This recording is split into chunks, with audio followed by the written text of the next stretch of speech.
What's happening, YouTubers? And on today's episode we are comparing the Fujinon 10 to 24mm f4 versus the Samyang or Rokinon 12mm prime. Catch me after the break.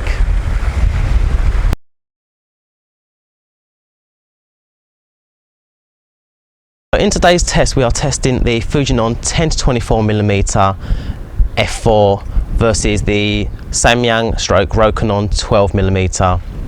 I'm going to be doing a series of different tests. First of all, I'm going to shoot them both at f4, f8 and f11, followed by a Bokeh test to see if the f2 is actually a lot shallower than the f4.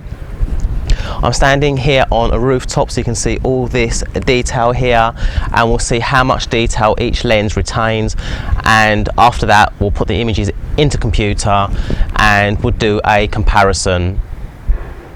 So just so we're fair, I've removed both UV filters off the front of the lenses, and just bear in mind the Samyang is a manual lens, so I'll be using focus peaking and zooming in as far as I can get to make sure everything is in focus. Obviously the 10 to 24 is autofocus, so it'll be quite interesting to see if it misfocuses. Okay, so we're going to start off with the Fujinon 10 to 24mm. I've also turned off optical image stabilization so that doesn't interfere in the quality of the image. As we all know, if you're shooting on a tripod you should not have that turned on, it should always be off. And I've had a slight change of heart. I'm going to shoot 4 apertures. I'm going to be shooting f4, f8, f11 and f16, and I'm going to start off right now. Clips onto the camera.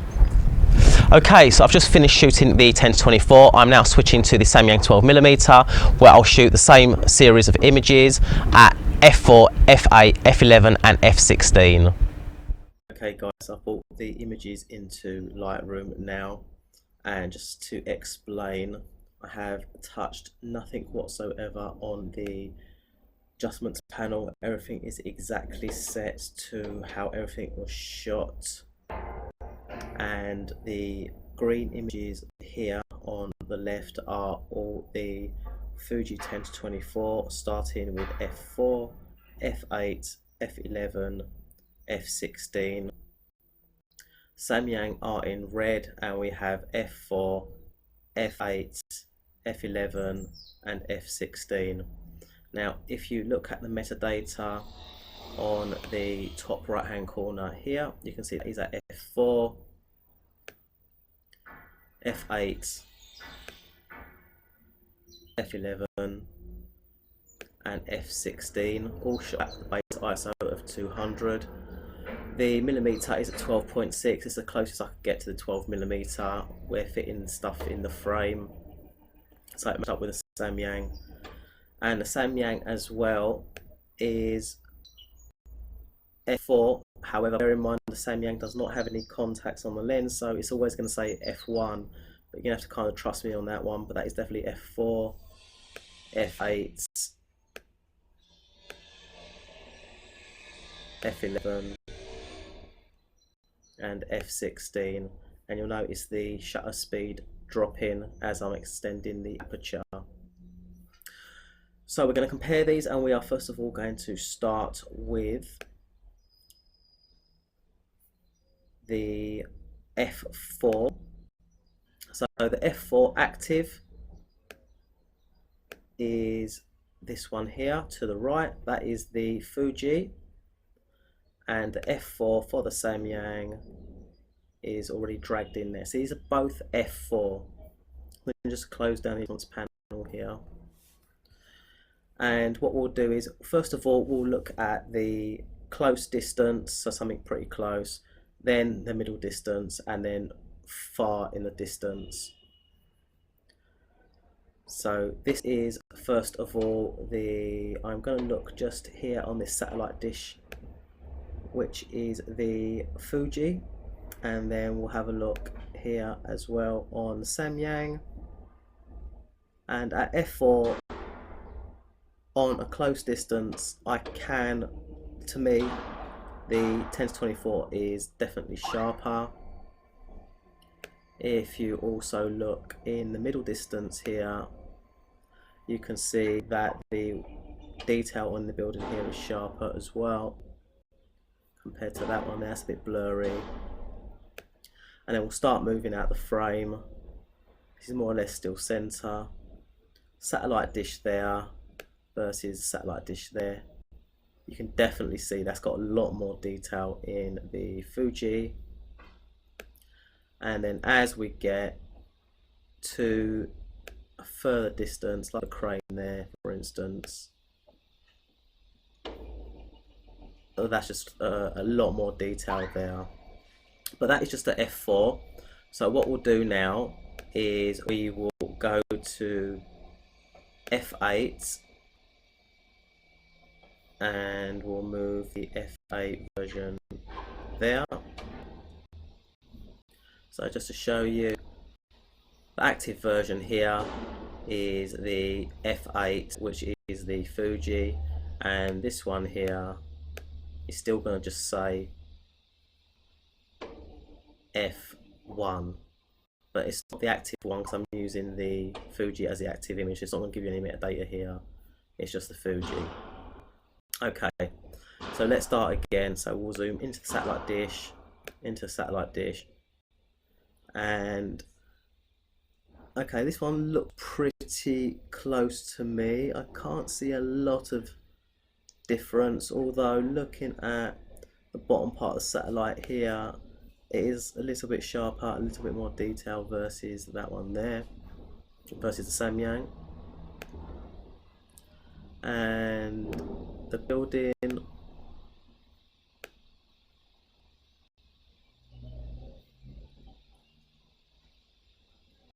marginal, there's a little bit more detail here in the blind versus the Samyang.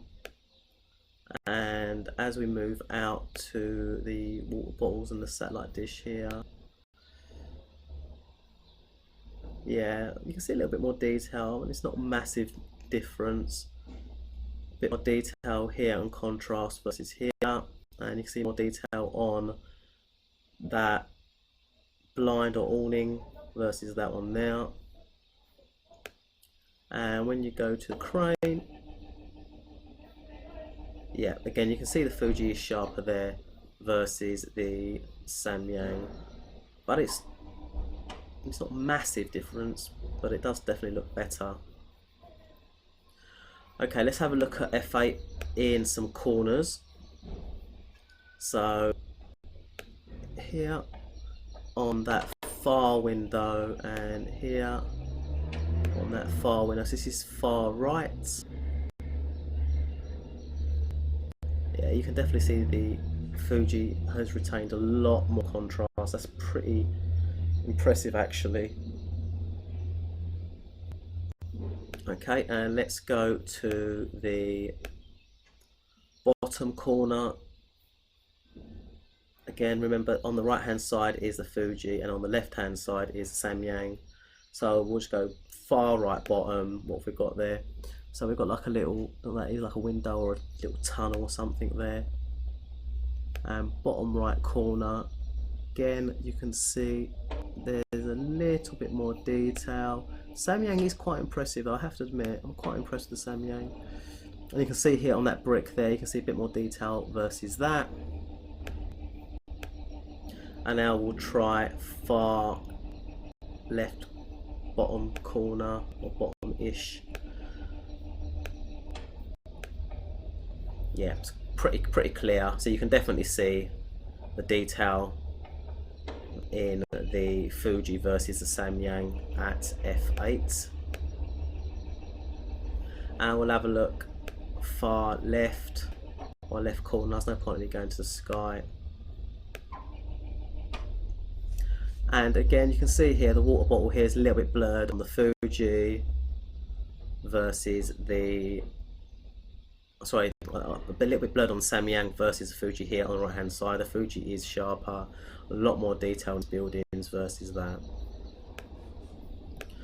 Okay, so let's have a look at f11. So this is f11 on the Fuji, and we're going to go so that's f4, f8, f11 on the Samyang, and again we're going to look at the satellite dish. Just wait for that to load up. Okay. So f11, they both look really, really good. However, I can still see the Fuji is a teeny bit sharper, slightly more detail. Although they are pretty close. I mean, that's actually a tough one to call. I'll let you guys be the judge of that, but to me the Fuji does look a teensy bit sharper there in the close part of the frame. We'll have a look at the water bottles in the middle of the frame.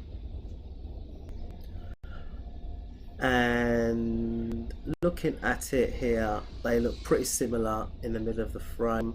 The Fuji has got more highlights there, so it's blown out some of the detail. Building here, so you can see, yeah, the Fuji is sharper there. And let's have a look at that crane.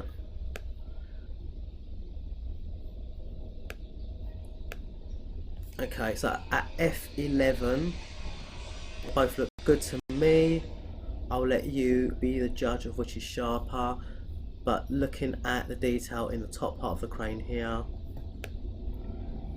and in this mast here, slightly the Fuji, but the Samyang has really held out, I think. I think that's a really good comparison. When you're shooting landscapes anyway, you're going to be shooting really kind of at f11 upwards, f16. And let's have a look at the corners. So let's zoom out.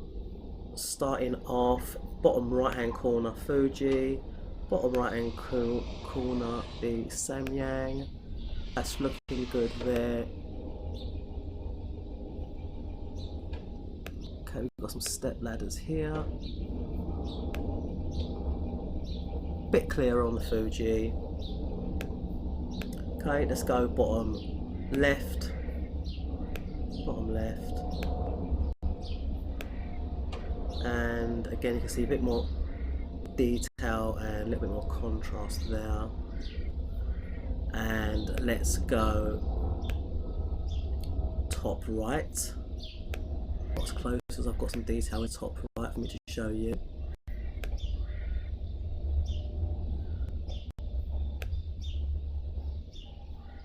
Again, looking at these blinds or doors, a little bit sharper on the Fuji, but again the Samyang is holding up pretty well, I think. Bear in mind, this is like 3 times the price of the Samyang. And zoom out, and top left, and let's have a look.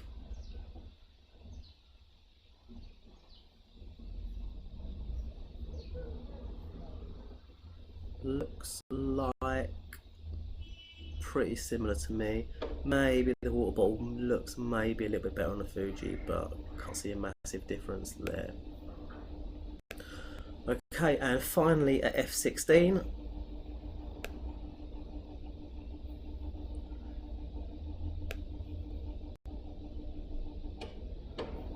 okay, f16. So let's have a satellite dish, wait for them to clear up.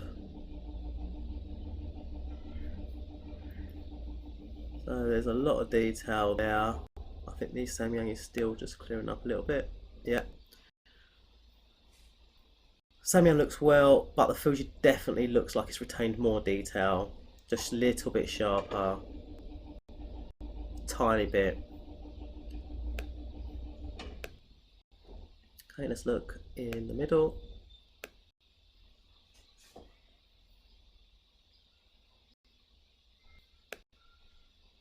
Looks pretty even to me on that there right in the middle.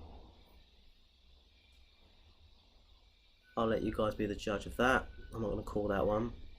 I'm going to sit on the fence there, I think. Crane.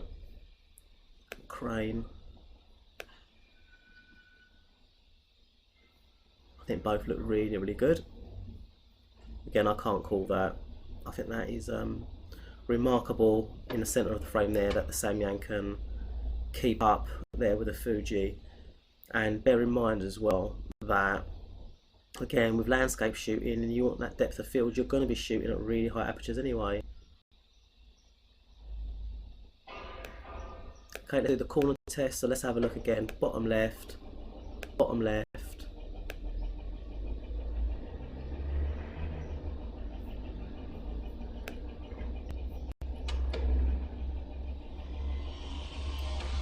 Okay, and drains look pretty good. In fact, I think the Samyang might be a little bit sharper there.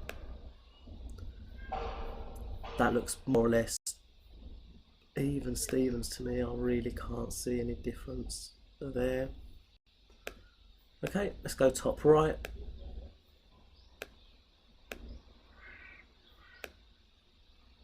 And I'll be focusing on